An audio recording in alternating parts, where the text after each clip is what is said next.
오늘 우리들에게 주시는 말씀은 시편 5편 7절입니다. 우리 함께 봉독합니다. 오직 나는 주의 풍성한 사랑을 힘입어 주의 집에 들어가 주를 경외함으로 성전을 향하여 예배하리이다. 아멘. 예, 자리에 앉아 주십시오. 오늘은 시편 5편 7절을 가지고 우리 7월에 묵상해야 할 다시 예배의 자리로 라는 제목으로 함께 말씀을 나누겠습니다. 오늘은 우리들의 부끄러운 자화상을 돌아보려고 합니다. 어느 목사가 시골의 작은 교회에 부임을 하였습니다. 그리고 주일이 되었습니다. 근데 목사는 평상시 입던 청바지 복장으로 제단에 올라가서 예배를 인도하였습니다. 교인들은 이 모습을 보고 깜짝 놀랐습니다. 그래서 목사님에게 물었더니 자기 자신에게는 맞는 옷이 없어서 그렇다고 그렇게 핑계를 댔습니다. 이 목사는 새벽 기도회를 하지 않았습니다. 그래서 교인들이 그 이유를 물었더니 자기 자신은 잠이 너무 많아서 그렇다고 그렇게 핑계를 댔습니다. 그래도 마음에 찔렸는지 새벽 기도를 시작했는데 새벽 기도의 시간이 6시 반이나 7시였습니다. 이 시간이면 시골에서는 새벽이 아니라 아침입니다. 또 이 목사가 수요 저녁 예배를 인도했는데 목사 사모는 목사관에 있음에도 불구하고 예배에 참석하지 않았습니다. 아마 수요 저녁 예배에 참석하는 교인이 없었다면 아마 이 교회는 수요 저녁 예배도 없었을 것입니다. 요즘 수많은 개척교회나 미자리 교회에는 수요 저녁 예배가 없습니다. 예배를 드릴 교인이 없다고 하는 그러한 이유로 예배를 드리지 않는 것입니다. 제 동생이 원주에서 목회를 하고 있는데 감리사 때에 이제 어려운 교회들을 돌아보고 격려해 주고자 격려금을 준비해서 수요 저녁 때 그 어려운 교회들을 돌아보았습니다. 그런데 그 교회를 갔더니 수요 저녁 예배 시간인데도 교회 불이 꺼져 있었습니다. 그래서 전화를 했더니 아주 당황해서 불이 나게 나오던 그러한 교회들이 있었다고 합니다. 목회자가 이 지경이라면 평신도들은 어떻겠습니까? 오늘 우리는 예배를 누구에게 드리는 것일까요? 이런 질문을 하면 모든 교인들은 100% 하나님께 드린다라고 자신 있게 대답을 합니다. 그러면 우리는 예배를 받으신다는 하나님을 의식하며 예배를 드리고 있을까요? 이론적으로는 그렇습니다. 우리는 분명히 하나님께 예배를 드림을 믿고 또 그렇게 생각하고 예배를 드립니다. 문제는 과연 그 예배 가운데 하나님께서 계시느냐라고 하는 것입니다. 가만히 보면 요즘 우리들이 드리는 예배에는 하나님이 계시지 않습니다. 만일 하나님이 정말 계시다면 그 하나님을 의식하며 예배를 드린다라고 하면 예배를 그렇게 드릴 수가 없습니다. 예배를 드리는 우리들의 그 마음을, 우리들의 생각을 다 보시는 하나님 앞에서 어떻게 그렇게 불량스러운 예배를 드릴 수가 있겠습니까? 간절함이 없는 예배, 진지함이 없는 예배, 하나님을 두려워하지 않는 예배가 어떻게 예배이겠습니까? 또 죄사함과 은혜와 사랑에 대한 감격과 기쁨이 없는 예배, 이 예배가 어떻게 예배가 되겠습니까? 구약시대 성막에서의 예배는 제사를 받으시는 하나님만이 초점이었습니다. 그래서 성막에서 제사를 드릴 때에는 항상 그 제사를 드리고 하나님께서 응답하시느냐 응답하시지 않느냐 이것만을 쳐다보았습니다. 그래서 하나님께서 제사에 응답하시면 그날은 성공한 예배였고 하나님께서 응답하시지 않고 침묵하시면 그날은 실패한 예배였습니다. 그런데 요즘 예배를 드리는 우리들의 초점은 하나님께서 지금 이 예배를 받으시냐 이것이 아니라 오늘 내가 예배를 드렸느냐 드리지 않았느냐 바로 여기에 초점이 있습니다. 제가 트리니티 성경 공부 때 말씀을 드렸지만 교회가 타락하는 징조 중에 하나가 예배가 변질되는 것입니다. 예배를 드리지 않거나 형식화되고 습관화됩니다. 인간 중심의 예배가 됩니다. 예배를 드려도 하나님을 위한 것이 아니라 자신을 위한 그러한 예배로 변질이 됩니다. 또 절기를 진작에 지키지 않고 11조도 드리지 않거나 대충 드리게 됩니다. 왜냐? 그 예배에는 하나님이 계시지 않기 때문에 그렇습니다. 선지자 이사야는 남왕국의 국군이 쇠하던 시대, 즉 아수르와 애굽이라고 하는 두 강대국 사이에서 탁구공처럼 왔다 갔다 하는 그러한 그 시기에 활동을 했습니다. 그런데 이사야 선지자는 지금 아수르와 애굽의 문제가 아니라 이보다 더 큰 바벨론 제국이 성장하는 것을 보았고, 이스라엘 민족이 그 바벨론 제국에게 당할 그 고난을 보면서 예언 활동을 하였습니다. 당시 이스라엘은 부패할 대로 부패했었고, 이스라엘 백성들은 여전히 성전에서 예배를 드리고 있었지만 그들의 눈에는 하나님은 없었습니다. 그냥 늘 하던 대로 그냥 습관적이고 형식적인 그런 예배만 드리고 있었습니다. 그들은 예배를 드리는데 마음을 다하지 않았고 제물을 대충 준비해서 드렸습니다. 하나님은 자신들이 예배를 드리면 무조건 받으셔야 하는 그러한 분이었습니다. 그러면서도 자신들은 하나님이 아주 훌륭한 백성이고 훌륭한 예배자라고 그렇게 확신을 하고 있었습니다. 그러자 하나님께서 이사야 선지자를 보내셔서 이렇게 말씀하셨습니다. 우리 함께 읽겠습니다.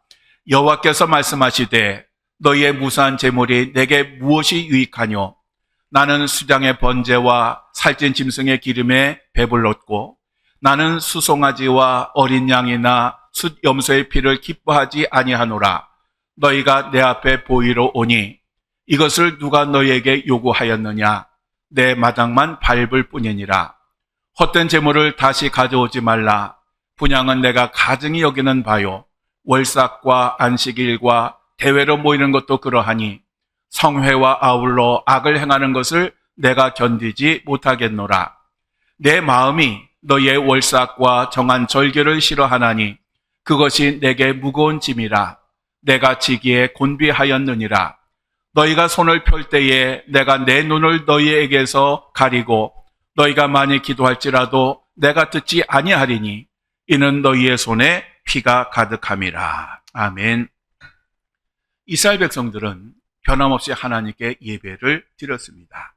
그렇지만 하나님께서 보시기에 그것은 출석을 체크하기 위한 의무의 예배였고, 또 그들은 예배를 드리면서도 가증한 그러한 예배를 드렸고, 예배를 드리면서도 악을 행하며 드렸습니다.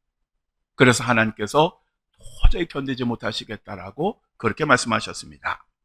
뿐만 아니라 이스라엘 백성들은 꼬박꼬박 초하루 예배와 절기 예배를 드렸지만 하나님은 그것이 오히려 짐이 되어서 감당하지 못하겠다라고 그렇게 탄식하셨습니다. 즉 이스라엘 백성들이 하나님께 예배드리는 그 시간은 하나님께서 기뻐 받으시는 그러한 시간이 아니라 오히려 정말 절망하고 탄식하는 그러한 시간이었습니다. 이러한 예배는 후에도 변하지 않습니다. 이스라엘 백성들이 그렇게 하나님을 무시하고 죄악으로 일관하다가 결국 그들은 바벨론 제국에게 나라를 잃고 70년 동안 포로살이를 합니다. 그때 그들은 정말 예전의 생활이 그리웠고, 그리고 그때가 다시 돌아오기를 간절히 기도했는데 하나님의 은혜로 다시 예루살렘으로 돌아왔습니다. 그들은 예루살렘 성전과 성벽을 재건했고, 그리고 하나님의 말씀으로 회개하며 거듭났습니다. 그때 그 분위기를 보면 이제는 정말로 하나님의 백성, 신실한 백성, 온전한 예배를 드리는 백성이 된 것처럼 보였습니다. 그런데 시간이 지나도 하나님의 영광의 시간이 오지 않았습니다. 그들은 그렇게 하면 하나님께서 그들에게 복을 주셔서 메시아도 보내주시고 세계를 지배하는 그런 나라가 될 거라고 생각했는데 100년이 지나도 변하는 게 하나도 없었습니다. 그랬더니 그들의 믿음이 변질되기 시작했습니다. 그들은 여전히 예배를 드렸지만 그 예배는 그들이 회개하고 참여하며 드렸던 예배가 아니라 이전에 그들이 죄악을 벗삼아 살던 그 시대의 예배를 다시 드리게 되었습니다. 그래서 말라기 1장 6절에 7절에 보면 하나님께서 구약 시대의 마지막 선지자였던 말라기 선지자들 그에게 보내셔서 이렇게 말씀하셨습니다. 우리 함께 읽겠습니다. 내 이름을 멸시하는 제사장들아, 나 만군의 여호와가 너에게 이르기를 아들은 그 아버지를 종은 그 주인을 공경하나니 내가 아버지일진데 나를 공경함이 어디 있느냐? 내가 주인일진데 나를 두려워함이 어디 있느냐? 하나 너희는 이르기를 우리가 어떻게 주의 이름을 멸시하였나이까 하는도다. 너희가 더러운 떡을 나의 제단에 드리고도 말하기를 우리가 어떻게 주를 더럽게 하였나이까 하는도다. 이는 너희가 여호와의 식탁은 경멸히 여길 것이라 말하기 때문이라. 아멘. 이스라엘 백성들은 하나님께 예배를 드리고 있었습니다. 그렇지만 그들은 하나님을 공경하는 마음이 없었습니다. 또 하나님을 두려워하는 마음도 전혀 없었습니다. 그들은 예배를 드릴 때에 하나님은 그 안중에 아예 없었습니다. 그래서 제사장들은 절대로 드려서는 안 되는 병들고 저는 그런 짐승들을 제물로 하나님께 드렸습니다. 그래서 하나님께서 결국 이렇게 말씀하셨습니다. 우리 함께 읽겠습니다. 만군의 여호와가 이르노라 너희가 내 제단 위에 헛되이 불사르지 못하게 하기 위하여 너희 중에 성전문을 닫을 자가 있었으면 좋겠도다. 내가 너희를 기뻐하지 아니하며 너희가 손으로 드리는 것을 받지도 아니하리라. 하나님은 이스라엘 백성들이 하나님을 능멸하는 예배를 드리느니 하나님 무시하는 예배를 드리느니 차라리 성전문을 아예 닫았으면 좋겠다. 그런 예배라면 아예 드리지 않는 것이 좋겠다라고 그렇게 말씀하셨습니다. A.W. 토저 목사님이 예배인가 쇼인가라고 하는 책을 썼습니다. 이 책에서 토저 목사님은 교인들에게 이런 질문을 합니다. 교회에 예배를 드리러 오는 것입니까? 아니면 쇼를 구경하러 오는 것입니까? 많은 교회들이 소위 좋은 예배, 좋은 설교를 찾는 사람들의 욕구에 맞추기 위해서 다양한 시도를 하였습니다.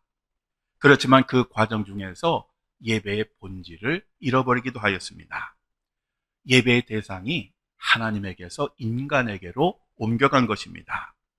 지금은 거의 사라졌지만 한때 구도자의 예배, 열린 예배라고 해서 모든 교회들이 새가족들이나 아니면 믿음이 약한 이들을 위해서 예배를 준비한 적이 있습니다. 그러다 보니 예배의 순서는 단순화되었고 성가대도 없어졌고 교동문이나 사도신경도 사라졌습니다. 시도는 참 좋았지만 여기에 몰입하다 보니까 예배의 초점이 예배를 받으시는 그 하나님이 아니라 예배를 드리는 그 인간에게로 옮겨가게 되었습니다. 그래서 사람들이 예배를 드리러 와서 뭐라 그러냐면 나를 감동시켜봐. 내가 은혜 좀 받게 한번 해봐. 왜 그 모양이야? 나로 하여금 정말 이 예배를 통해서 정말 하나님을 만나게 한번 해봐 라고 그렇게 요구를 하게 되었습니다. 그래서 사람들은 예배에서 하나님을 찾는 것이 아니라 감동, 즐거움, 바로 이것을 예배를 통해서 찾게 되었습니다. 예배를 드리는 주체가 자신인데 이제는 그 예배를 통해서 자기 자신이 무엇인가 받으려고 하는 그런 시대가 되었습니다. 즉 이제 예배의 초점은 하나님이 받으셨느냐 이것이 아니라 그 예배를 통해 사람들을 감동시켰느냐, 사람들에게 칭찬을 듣느냐 이것으로 옮겨가게 되었던 것입니다. 토저 목사님은 오늘의 교회가 사람들의 그 감성을 자극하는 헐리우드 엔터테인먼트 방식의 예배를 도입하면서 예배를 하나님께 드리는 것이 아니라 인간에게 드리는 것으로 변질시켰다라고 그렇게 지적을 하였습니다. 그러면서 이렇게 말을 했습니다. 우리의 마음과 하나님 사이의 간격을 메우려는 적극적인 행위가 예배이다. 예배는 쇼가 아니다. 기억하라. 하나님은 순수한 동기에서 피어나는 우리의 향례를 맡으실 것이라는 사실을. 예배는 그 내용이 중요한 것이 아니라 예배를 드리는 사람의 마음, 예배를 드리는 사람의 태도가 중요한 것입니다. 그러니까 아름답고 화려하고 감동적인 그런 예배가 중요한 것이 아니라 하나님께 예배드리는 그 사람의 마음, 하나님께서 기뻐 받으시는 그 마음이 중요한 것입니다. 그런데 오늘 우리들은 예배를 드릴 때에 이러한 마음이 없다는 것이 심각한 문제입니다. 이러한 마음이 사라지면 뭐가 문제가 생깁니까? 하나님이 임재하지 않으시니까 하나님의 은혜가 없습니다. 멋있어, 감동적인 예배라고는 할 수 있지만, 그러나 하나님이 내 마음을 어루만져 주시고 내 마음의 상처를 치유해 주시고 내게 세상을 살아갈 수 있는 그 은혜를 주시는 것은 사라지게 된 것입니다. 사무엘상 2장 29절에서 30절에 이렇게 말씀하십니다. 우리 함께 읽겠습니다. 너희는 어찌하여 내가 내 처소에서 명령한 내 제물과 예물을 밟으며 내 아들들을 나보다 더 중히 여겨 내 백성 이스라엘이 드리는 가장 좋은 것으로 너희들을 살찌게 하느냐? 그러므로 이스라엘 하나님 나 여호와가 말하노라. 내가 전에 내 집과 내 조상의 집이 내 앞에 영원히 행하리라 하였으나 이제 나 여호와가 말하노니 결단코 그렇게 하지 아니하리라. 나를 존중히 여기는 자를 내가 존중히 여기고 나를 멸시하는 자를 내가 경멸하리라. 아멘. 하나님은 우리들에게 영원한 복을 주시겠다고 약속하셨는데 이제 인간들이 그런 하나님을 멸시하니까 이제는 그 약속을 거둬들이셨습니다. 그리고 하시는 말씀이 나를 경히 여기는 자는 경히 여기고 존중히 여기는 자는 존중히 여기겠다라고 말씀을 하셨습니다.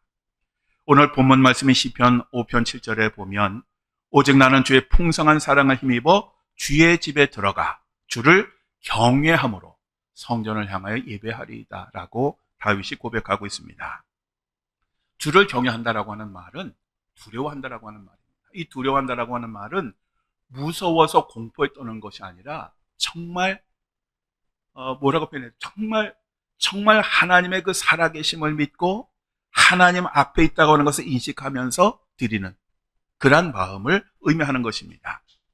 또 예배라고 하는 단어 자체는 몸을 구부리다, 절하다라고 하는 그러한 의미입니다. 몸을 구부려 절을 하려고 하면 대상이 있어야 됩니다. 대상이 있어야 우리가 그 앞에 절을 할 수가 있는 것입니다.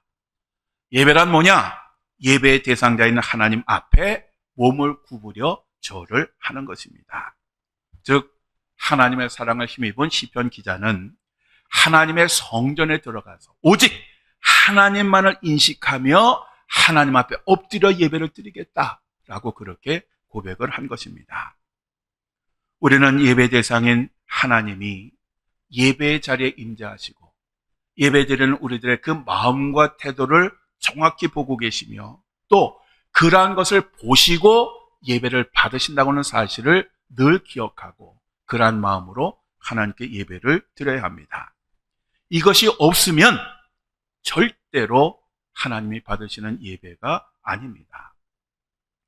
주께와 엎드려라고 하는 복음성가가 있습니다. 그 가사에 보면 주께와 엎드려 경배드립니다. 주 계신 곳엔 기쁨 가득 무엇과도 누구와도 바꿀 수 없네 예배드림이 기쁨됩니다. 이러한 예배가 하나님께 드리는 예배가 아니겠습니까? 또 우리가 이런 예배를 드려야 하지 않겠습니까? 이러한 예배는 교회 크고 작음의 문제가 아닙니다.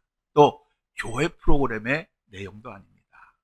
예배를 드리는 마음이 어떠냐에 따라서 어디든지 우리는 하나님의 임재를 경험할 수도 있고 하나님의 은혜를 체험할 수도 있고 하나님께서 기뻐 받으시는 것들을 확신할 수도 있게 되는 것입니다. 사랑하는 성도 여러분, 우리는 다시 예배의 자리로 돌아가야 합니다. 하나님이 계시는 자리, 하나님께서 예배를 받으시는 그 자리로 우리는 돌아가야 합니다. 우리가 어디에서 어떻게 예배를 드리든지 예배의 자리에는 하나님이 계셔야 합니다. 하나님이 계시지 않는 예배는 절대로 예배가 아닙니다. 우리의 예배에서 떠난 하나님을 우리는 다시 모셔와야 됩니다. 즉 하나님을 나의 왕으로 모시고 드리는 예배 가운데 하나님은 임재하시고 그 예배를 받으십니다. 그리고 바로 그 자리가 우리가 가야 할 예배의 자리입니다. 우리 영상 하나 보시겠습니다. When the music music fades and all is stripped away, and I simply come, longing just to bring something that's of worth that will bless your heart. I'll bring you more than a song, for a song in itself is not what you have required. You search much deeper within, through the way things appear. You're looking into my heart. I'm coming back to the heart of worship. It's all about you. It's all about you, Jesus. I'm sorry, Lord, for the thing I've made it, when it's all about you. All about you, Jesus.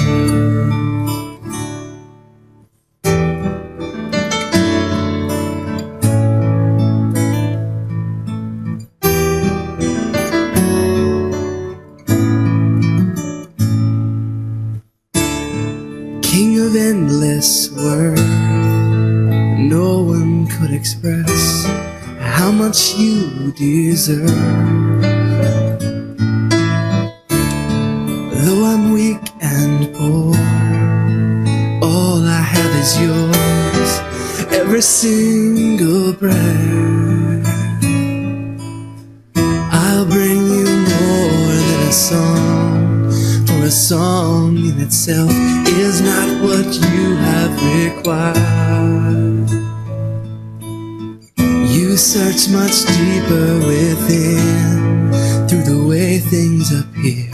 You're looking into my heart. I'm coming back to the heart of worship. It's all about you. All about you, Jesus. I'm sorry, Lord, for the things I've made it, when it's all about you. All about you, Jesus.